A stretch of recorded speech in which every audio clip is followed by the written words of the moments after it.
Hey everyone.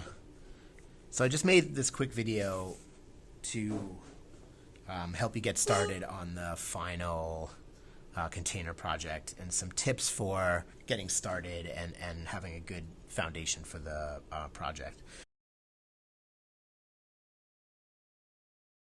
So the first reminder is to draw your form fairly large on the page, so take up most of the space. And if you're doing a rectangular prism, I'll start with the rectangular prism. If you're doing a rectangular prism, make sure that you show the three-dimensionalness of the form. So a little bit of an angle, so that you're able to show the dimension of the top and side of the box.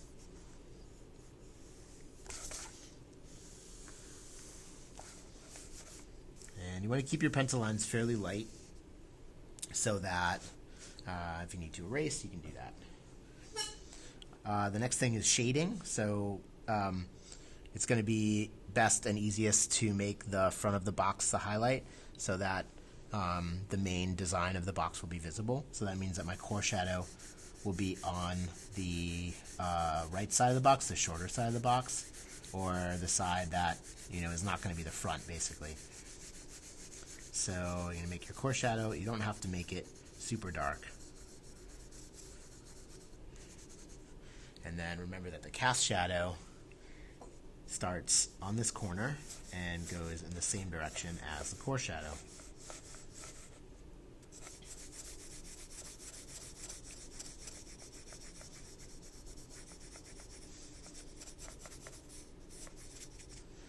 Alright, so that's the basic shading for the overall form, and you can see it takes up most of the page, and the lines are drawn fairly lightly in case you make a mistake or you need to do any erasing. If you're doing, or I should say when you're doing the text, you can use this worksheet. It's really helpful. So this worksheet is designed to help you create the letters in perspective with the box. So there's vertical guidelines, and then there's horizontal guidelines. And so the horizontal guidelines are the guidelines that help you keep the words straight and also help to show you the perspective of the horizontal parts of the letters. And then the vertical guidelines are there to help you with the vertical lines of the letters. So if I write the word box, for example, and I center it on this top line,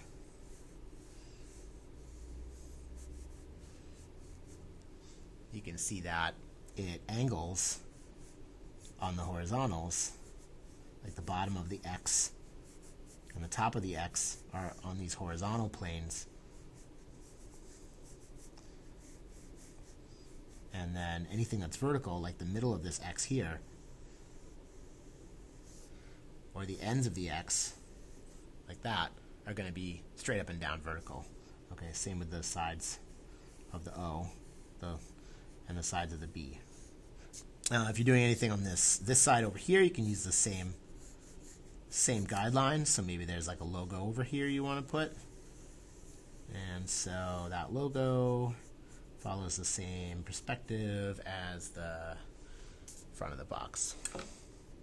There's a worksheet for the rectangular prism. And there's also a worksheet for the cylinder, and you'll find those on the center table.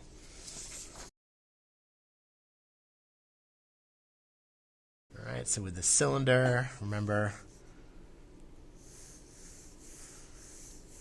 the basic form, or the basic shape that makes up the form, are the ellipses or the ovals.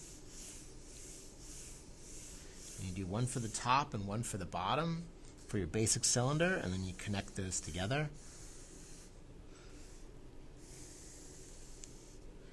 Like that. And then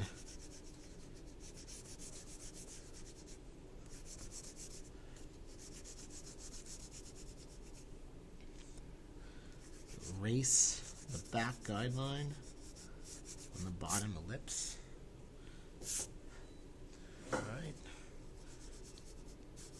again, for your core shadow, I would not put the core shadow in the middle of the object. It's going to make it more difficult for you to create your design and do any text or graphics or anything like that if the core shadow is in the way. So, pro tip is to put your core shadow off to one side where it can help show the form of the container, but it won't get in the way of your design. And then cast shadow is going to start, again, where the core shadow begins on the container, where you see it start on the bottom of the container. That's where the cast shadow is going to start as well, and shade sideways.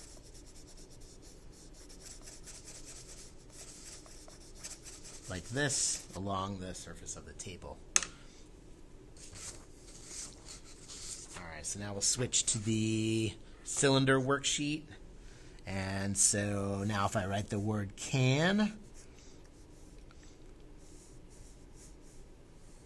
on the side of this cylinder, you're going to see that the vertical parts of the letter also are going to be straight up and down, just like these vertical guidelines. And then the sideways or horizontal parts of the letter are going to follow the curve of the form.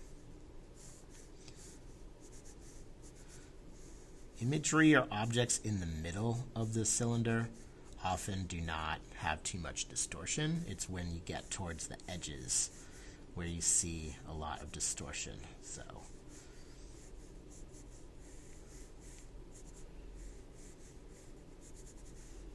alright, so your letters or your graphics are going to curve to follow the curvature of the cylinder, and use the guidelines on your worksheet to help you to practice that.